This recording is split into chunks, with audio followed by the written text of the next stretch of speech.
أعوذ بالله من الشيطان الرجيم. بسم الله الرحمن الرحيم. الله لا إله إلا هو الحي القيوم لا تأخذه سنة ولا نوم له ما في السماوات وما في الأرض ما ذا الذي يشفع عنده إلا بإذنه يعلم ما بين أيديهم وما خلفهم ولا يحيطون بشيء من علمه إلا بما شاء وسع كرسيه السماوات والأرض ولا يؤوده حفظهما وهو العلي العظيم. صدق الله العظيم. This is verse number 255 of Surah Al-Baqarah. This verse is called Ayatul Kursi, the verse of cheer, because in this verse cheer is mentioned. That is why it is called Ayatul Kursi. This verse has a lot of merits. So let me state some merits of this surah, of this ayah, this verse. This is the greatest verse of the Book of Allah, the Holy Quran. Ahadith carry statements featuring its wonderful merits and blessings. It appears in the Musnad of Ahmad that the Holy Prophet ﷺ has said that this verse is the most meritorious of all. According to another hadith, the Holy Prophet ﷺ asked Sayyidina Ubay ibn Ka'b, which is the greatest ayah, verse of the Quran. Sayyidina Ubay ibn Ka'b said, Ayatul Kursi. So approvingly the Holy Prophet ﷺ said that, O Abul Munzir. Abul Munzir was the surname of Ubay ibn Ka'b. So the Holy Prophet ﷺ addressed him with the name or with the surname, O Abul Munzir, may Allah bless you in your knowledge. Meaning, you know the greatest verse of the Holy Quran, that is the Ayatul Kursi. Sayyidina Abu Zar radiyallahu anhu asked the Holy Prophet ﷺ that, O Messenger of Allah, which is the greatest ayah, verse of the Quran? So he said, meaning the Messenger of Allah said, Ayatul Kursi. Sayyidina Abu Hurairah radiyallahu anhu has reported that the Holy Prophet ﷺ saying, there is a verse in Surah Al-Baqarah which is the Sayyidah, the chief of the verses of Quran. The Satan leaves the house when it is recited.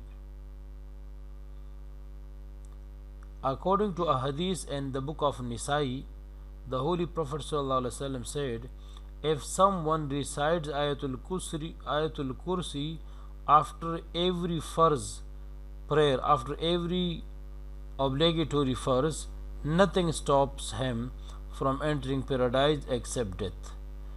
This hadith means that immediately after death, this person will stay witnessing the traces of paradise and its comfort and tranquility.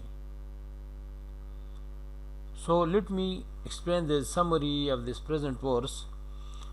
This verse describe the oneness of Allah's being and the attributes of Allah subhanahu wa ta'ala in a unique manner. Allah says, Al-Hayyul Allahu la ilaha illahu. Allah, there is no God but He. Al-Hayyul Qayyum, He is living, meaning He hears, He sees, He speaks, He is self-existent. Al-Qayyum, all-sustaining, meaning He is eternal and everlasting.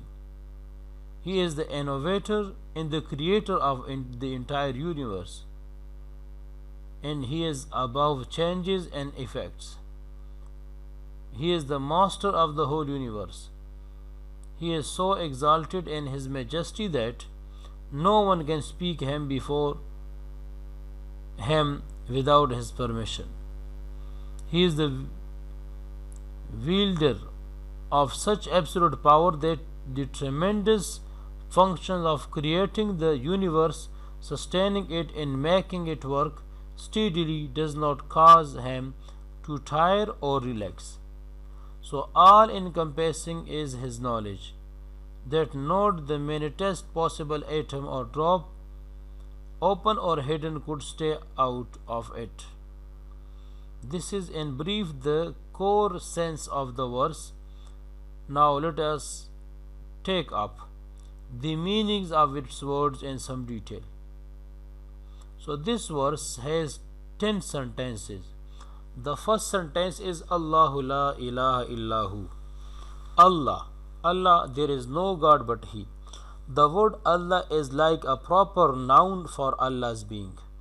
It means the being who combines all perfections and is free from all shortcomings. This is the Allah subhanahu wa ta'ala. So La ilaha illahu, there is no God but He, explains this being. It says that there is absolutely nothing worth worshipping except this being. The second sentence, Al Hayyu Al Qayyum. Al Hayyu means the alive, Al Qayyum the all sustaining.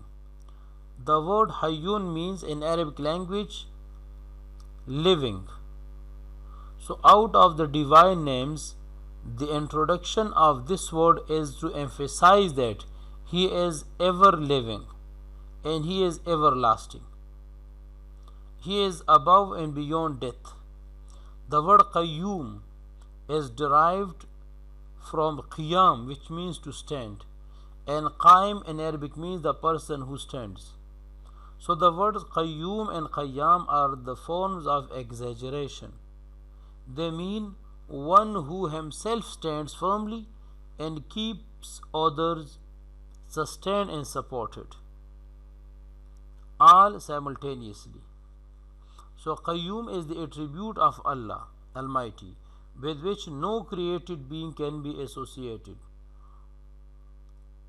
For what depends on others for its own existence and survival can hardly be expected to support something else. Therefore, a human being should not be called Al-Qayyum. It is not permissible.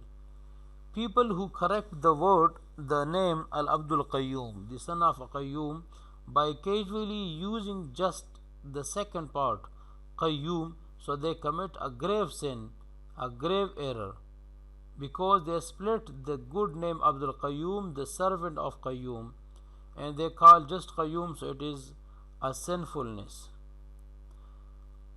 So another thing, keep in mind Al-Hayyu Al-Qayyum. Here Allah subhanahu wa ta'ala combined two words, Al-Hayyu, the living, Al-Qayyum, all sustaining. So the combination of Hayyu Al-Qayyum from among the attributive names of Allah. So this is the Al-Hayyu Al-Qayyum Ismi Azam, the great name.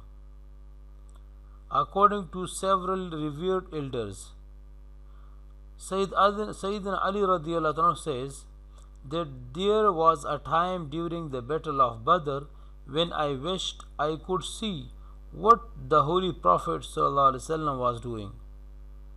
So on arrival I saw him in a state of sajda, the prescribed prostration, constantly saying Ya Hayy Ya Qayyum, Ya Hayy Ya Qayyum. So that is why majority of scholars say that this Ya Hayy Ya Qayyum is the Ismi Azam, the greatest name of Allah, and whoever supplicate with these words, Allah will accept his supplication. So Ya Hayy Ya Qayyum, this is the Ismi Azam in this verse. The third sentence, La ta'khudhuhu sanatun wa la nawm. Neither slumber, doze, overtakes him nor sleep. So here the sinatun denotes drowsiness, which is the preliminary effect of coming sleeping, while this word naum refers to full sleep. So the sense of the sentence is that Allah Almighty is above and beyond states of drowsiness or sleep. The next thing, why Allah subhanahu wa ta'ala says that La ta'khudhu sinatun wa la nawm, neither doze nor overtakes him nor sleep.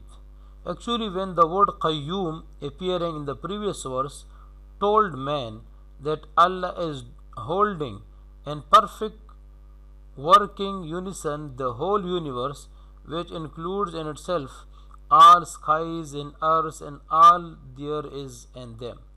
One could stray on to the idea naturally so, in view of man's instinctive inquisitiveness, that the sacred being doing such a stupendous task must at some time feel tired and need due moments of rest and sleep. So, in this second sentence of the text, man who has limited knowledge and insight and limited power was warned that he should not measure Allah on his analogy or that of other created beings, never taking him as similar to one's own self. He is above and beyond his similarities and analogies.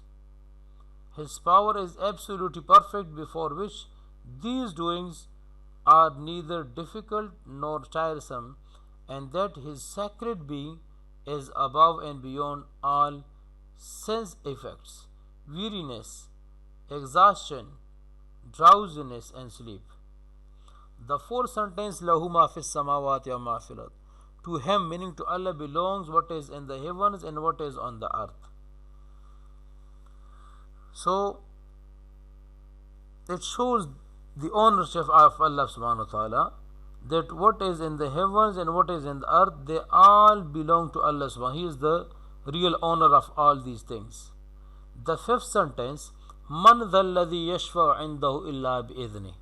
Allah says, who can intercede with him, meaning with Allah, without his permission? So, here are some points implied in this sentence. To begin with, when Allah Almighty is the master owner of entire universe and there is no one above him, certainly then no one is entitled to question him about anything he does. In the wake of a command that flows from him, the option of saying why and wherefore does not exist for anyone. However, common interceding on someone's behalf was possible. So this too has how been made clear that no mortal can even dare breathe in the most exalted presence of Allah Almighty. But there are servants of Allah Almighty who have received the favor of His approval and acceptance, and who would be specially allowed to speak and intercede. In short, recommendation or intercession from anyone or for anyone, will not be possible without divine permission.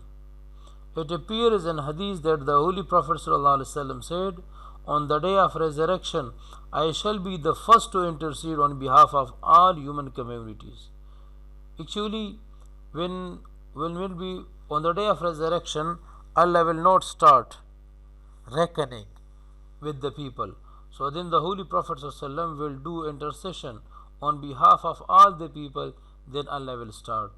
So this, to be the first to intercede, this is called Maqam Mahmud, the praise station, which is one of the distinctions of our Holy Prophet ﷺ. Next sentence, the second, يَعْلَمُ مَا بَيْنَ أَيْدِيهِمْ وَمَا خَلْفَهُم, meaning He knows what is before them and what is behind them. So this sentence has two meanings. Number one, it means that Allah Almighty is aware of all that states and events surrounding them. Before and after may also mean that the Allah Almighty is aware of all states and events before their birth and after their birth.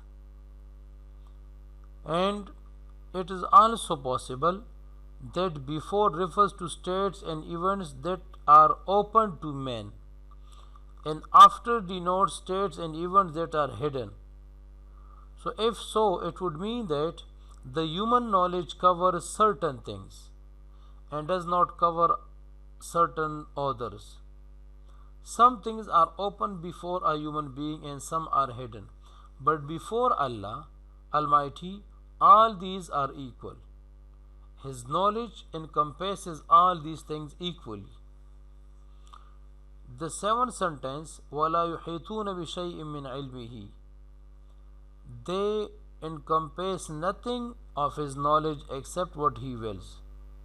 So it means that man and the rest of the created beings cannot cover even a part of Allah's infinite knowledge except a certain part which Allah Almighty Himself allows to be given out of His knowledge. This is all one can know. Here it has been made clear that the all-encompassing knowledge of every particle in the universe is a particular attribute of Allah subhanahu wa ta'ala. So no man, no created being can claim to have a share in it. The eighth sentence, Allah says, وَسِعَ كُرْسِيُّهُ السَّمَاوَاتِ وَالْأَرْضِ. His kursi, meaning kursi means chair, extends to the heavens and to the earth. It means his kursi, chair, is translated, or his kursi means base of power, is so magnified that its spatial infinity houses within itself the seven heavens and the earth. Allah Almighty is above and beyond sitting and standing in all special location and placement. Such verses should not be taken up on the analogy of our own states and affairs. The comprehension of the state of being and the reality of his attributes is above and beyond human reason. However, there are authentic narrations in a hadith which simply tell us that Arsh, translated as throne, being a seat of authority, and kursi, chair, are heavenly bodies many times larger than the heavens and the earth.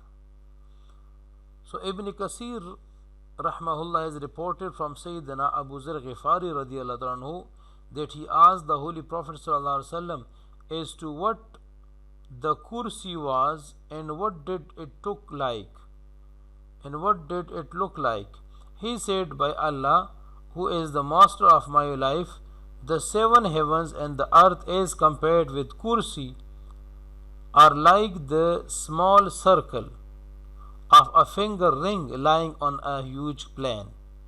In some other narrations it has been stated that kursi as compared to Arsh, throne, is also like the circle of a finger ring on a huge plain. The ninth sentence, وَلَا يَؤُودُهُ حِفْظُهُمَا, it does not weary him to look after them. It means that the supporting the two magnificent creations of the heavens and the earth is not the least burdensome for Allah Almighty, since doing so with the perfect power of absolute master is easy. So the protection of both heavens and the earth does not make the Allah subhanahu wa ta'ala tired. The last sentence and 10th and last sentence, وَهُوَ الْعَلِيُّ الْعَظِيمُ, he meaning Allah is high and supreme. It means that he is most exalted and great and majesty.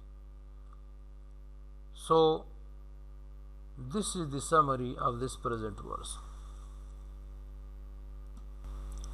Allahu la ilaha illahu, Allah, la ilaha illahu, there is no God but He. Al-Hayyul Qayyum, the alive, Al-Qayyum, the all-sustaining.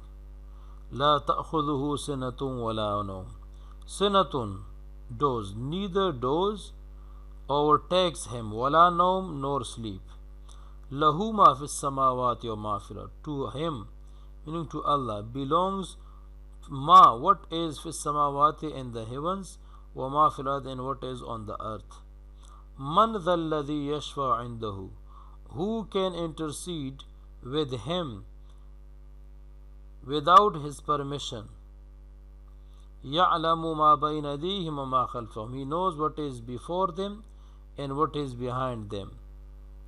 وَلَا يُحِيطُونَ بِشَيْءٍ مِّنْ عِلْمِهِ, and they encompass, meaning the people, they encompass nothing of his knowledge, meaning the knowledge of Allah, إِلَّا بِمَا شَاءَ, except what he wills. وَسِعَ كُرْسِيُّهُ السَّمَاوَاتِ وَالْأَرْضِ, his kursi, meaning chair, extends to the heavens and to the earth. وَلَا يَؤُودُهُ حِفْظُهُمَا, and it does not weary him to look after them. وَهُوَ الْعَلِيُّ الْعَظِيمُ, and he is the high, the supreme. Allah, Allah means Allah. This is the proper noun of Allah subhanahu wa ta'ala. La ilaha, no God, there is no God illa but huwa he, meaning Allah. Al Hayyu, the alive. Al Qayyum, the all sustaining. La ta'khudhuhu sinatun, sinat means doze, neither doze overtakes him. La ta'khudhu, or not overtakes. Doze does not overtake him. Wala nom, nor sleep. No meaning sleep.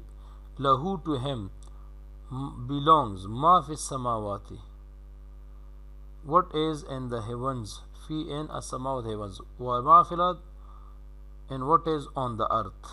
Al ard, earth. Man dhal ladhi, who is he, alladhi yashfa'u, who can intercede indahu, with him, illa but, bi-idhnihi, with his permission, meaning no one can intercede with him but with his permission.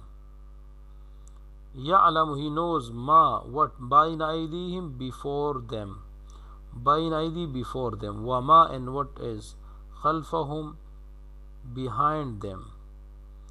Wala yuhituna, they encompass nothing, bishay'in min ilmihi, nothing min ilmi, of his knowledge, illa, except bima sha, what he wills.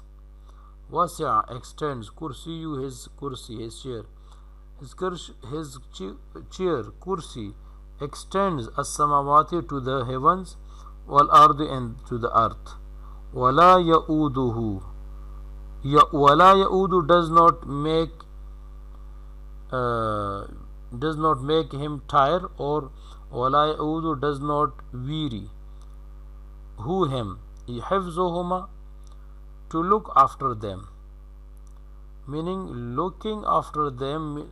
Hifzu mean looking after, huma, both heavens and earth, meaning the looking after of both heavens and earth does not weary him. وَهُوَ الْعَلِيُّ الْعَظِيمُ, and he is Al-Aliyyu, high, the high, Al-Azim, the supreme. So these are the meaning of these words.